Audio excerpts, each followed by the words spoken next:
Thank you, Mr. Kukreja, for joining in.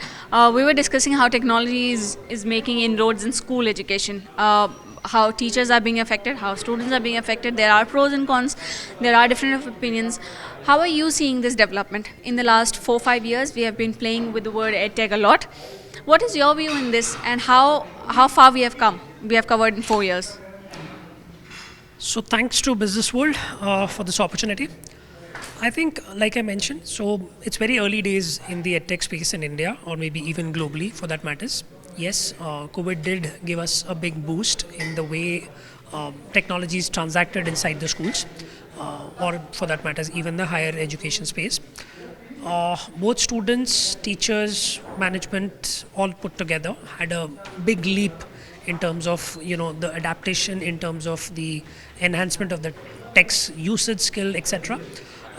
But I guess it really went up like a rocket. It has come back like this. We still believe a lot in the conventional classroom, and it has a lot of value too. So the emotional aspect, the cognitive aspect, the social aspect of education, these are some aspects and a very critical set of aspects which still remain relevant and will remain relevant. So while edtech has a major role to play in the modern economy and the way children are kind of absorbing education or taking into the technology into their own stride and making sense of new age modern technologies and tools and chat GPTs and all these tools in the space, the elementary education, the classroom level stuff, the social emotional connect of the parent and the children and the teachers is still holding a lot of critical value. So that I would say would remain. In terms of where we arrived, I think, NEP has created a great roadmap for us. It's a amazing visionary document. But like I mentioned, it was a document which took us 2 to 3 years to put together. It will take us at least 2 decades to bring it alive in action. The entire ecosystem has to work towards it. All the stakeholders, whether it is the teachers, management, students, parents, everybody needs to have a fresh perspective on education, how we want to see our kids developing that critical thinking ability, coming to the idea of building a world around us which is not dependent on rote learning, which is not dependent on information gathering and memorizing, but developing an ability to think, an ability to do an analysis, and then you have chat GPT at your disposal for every information that you need. But yet today you have people being paid for prompt engineering in lakhs and crores. Why? And let's just try and simplify this term called prompt engineering. It's nothing but asking the right question. Yeah, today the best of the universities are offering programs in prompt engineering, but that's something so ridiculous, because that is something that we probably need to teach our children at the classroom level in the schools, how to ask the right question. And that's exactly the most critical aspect of using a tool like ChatGPT or anything. So I guess that is what is very important, and that's the road ahead for the edtech space. You mentioned about NEP, and it's a great document, certainly. But we are yet to see its implementation and how will it unfold. Now, in classroom education, we understand that technology is kind of impacting students in its own way and in their individual capacity. Now, you mentioned about it took about 2 years in preparing, and it'll take another 2 decades or so to kind of actualize, and when we'll see the recognizable change in the system. What is needed to accelerate that change? Can we expect it to happen a little earlier? And what is needed for that? I don't want to be sounding pessimistic, but I think with the country of our size, with the diversity of our size, the kind of diversity we have in terms of our stakeholders, right from tier 1 cities to tier 2 cities to the village level stuff, we have different challenges, right? So at some stages, it will take our teachers to be upgraded. We'll need a lot of capacity building exercise. Maybe in metro cities, how quickly we can upgrade our teachers, that would be one aspect. You come to tier 2 cities, the challenge would be more on the financial aspect of getting the basic infrastructure of devices and the access and the laboratories and etc. that we need. We talk about robotics in NAP, but then how many schools have a robotics lab? How many robotic trained teachers do we have? So education is a space which is going to take its own time. It's not something that you can do overnight. As much as we want to develop our economy and our country and become a first world country tomorrow morning, but that's not something which is possible. It's a social change that has to happen. Come to the tier 3 cities and the villages, we don't even have classrooms and washrooms in the schools, forget about technology.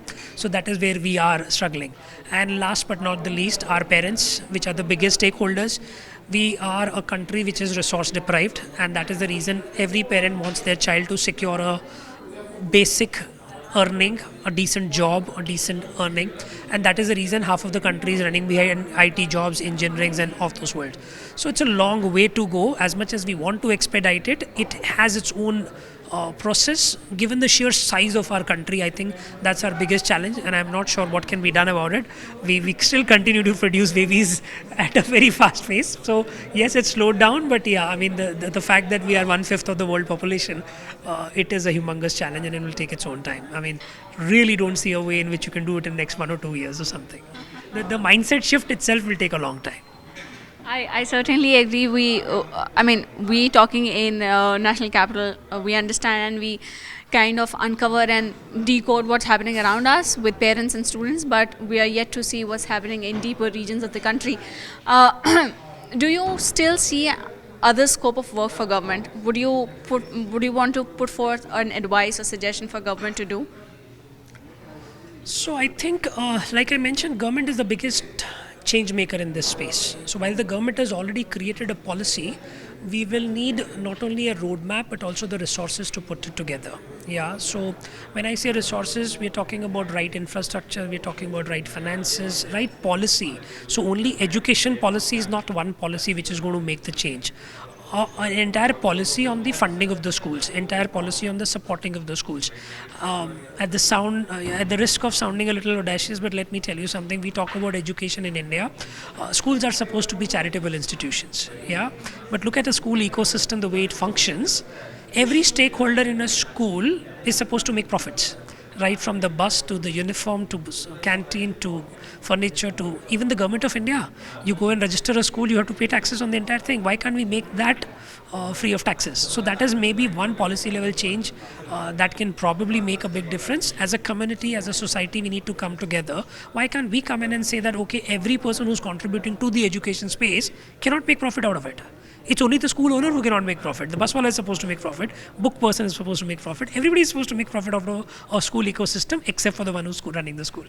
So I think that is where the whole gap lies. It's a transformational shift that's needed across the gamut of the society, and it can be enforced, it can be driven by the government on the top and nobody else. As much as the parents, teachers and everybody wants it, they can't enforce it across the country. It's only the government who can do it. So that kind of a thought process is something which is needed. Good point you picked up. And just the final question of it. Today, if you were to imagine a classroom in 2035, how would it look like? In 2035, so again, 3 different classrooms, one in a Mumbai kind of a city, Mumbai, Delhi, one in a tier 2 city and one in a village. So I guess sounding, now going on a little hopeful and a positive part, I think we are progressing. We're progressing very well. The pace at which we are growing and embracing technology, the kind of teachers who are coming into the system now, even at the minuscule salaries that we are able to pay as a society to them, yet the teachers are doing a fabulous job. So that is where the ray of hope lies. We are constantly upgrading the school system, the kind of education institutions which are coming. Even if it is a private investment, it is there. As much as they are blamed for making a commercial, etc. But I think that's the need of the hour, and the parents have started appreciating that. So today's modern day parent is willing to pay for a good quality education. Even if the government is not supporting, that's a different debate altogether. But the parents have realized the value of it, and that is something which is happening. So the classrooms of 2035 will be far better than what we are today. So maybe in a city like Mumbai, Pune and Delhi, etc., we'll have classrooms which will be far, far more innovative. We are a lot more innovative from what we were 10 years ago. So next 10 years we'll see a transformational change. Same would be the story in tier 2 cities, same would be the story in tier 3. We will have progress across the board. It's like just mapping the next leg or the next level of development that is needed. So I think that's the hope for India today. I'm also hopeful and looking forward to this change. Thank you so much, Mr. Kukreja, for joining in. Thank you.